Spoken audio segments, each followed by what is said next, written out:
Today we're going to talk about how you can do GLEE even if you don't have the full 5 troop sessions that the program normally requires. Specifically, we're going to be talking about how you can do GLEE over the course of a weekend. So if you're doing GLEE over a weekend, we're going to assume that you're spending the whole weekend just on GLEE. Good? Great. So if you're spending the weekend on GLEE, or if you're doing it over the course of 5 troop sessions, you should know that all of the materials that you will need are available on the GLEE website at glee.stanford.edu. This includes all of the training materials and modules and takeaways that you'll need to be able to work through the lessons as I described them here. So when you're starting with the weekend, let's remember the key components of the GLEE program. These include the action jar activity, the educational games and activities that the girls play, the newscast, and pledging. So to start, let's think about the action jar activity. So the action jar activity, if you're doing GLEE over the course of a weekend, should be done at the beginning of each day of the weekend. So you'll start with the action jar activity on Saturday, and then you'll start again with it on Sunday. This game helps to bring some of the continuity to the GLEE program and reinforce some of the behaviors that the girls might be working on, hopefully at home.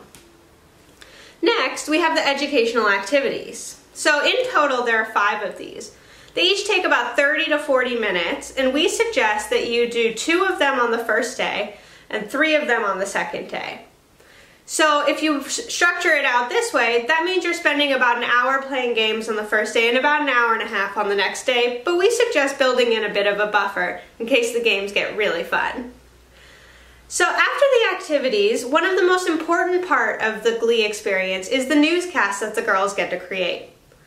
The newscast allows the girls to show each other and themselves that they are models for energy-saving behaviors.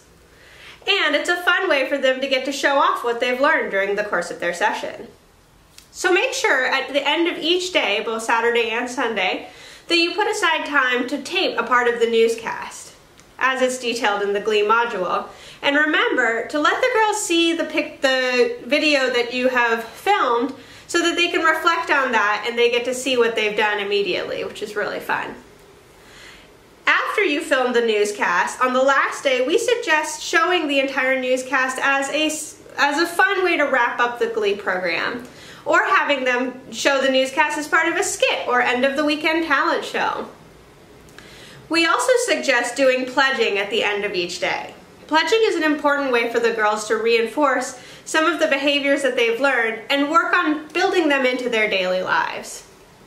So we would suggest that on day 1 and day 2, you do the pledges and then upload them to the GLEE website under the My Troop section. The last component that's really important is the parent newsletter. So even though you're only doing GLEE over the course of a weekend, the parents still really want to know what's going on, and engaging them is a really important way of reinforcing the behaviors that the girls learn during GLEE. So we suggest sending home these newsletters with the girls at the end of Saturday and Sunday, so the parents have something to reflect on and work with their girls on after GLEE is over. Lastly, anyone who completes the action jar, newscast, and the 5 activities gets to have a Girl Scout patch, which is one of the best parts of participating in GLEE. So be sure and work a patch ceremony into your final day so that the girls get a chance to revel in their accomplishments.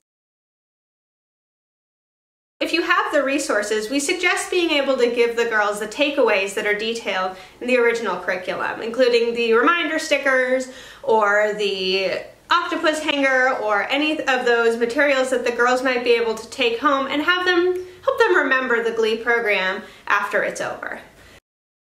So that's how you can do GLEE in the course of a weekend. We hope that you'll be able to give it a try and try some things that might be creative while still encompassing all of the cool activities and fun things that the GLEE program has to offer. Thanks!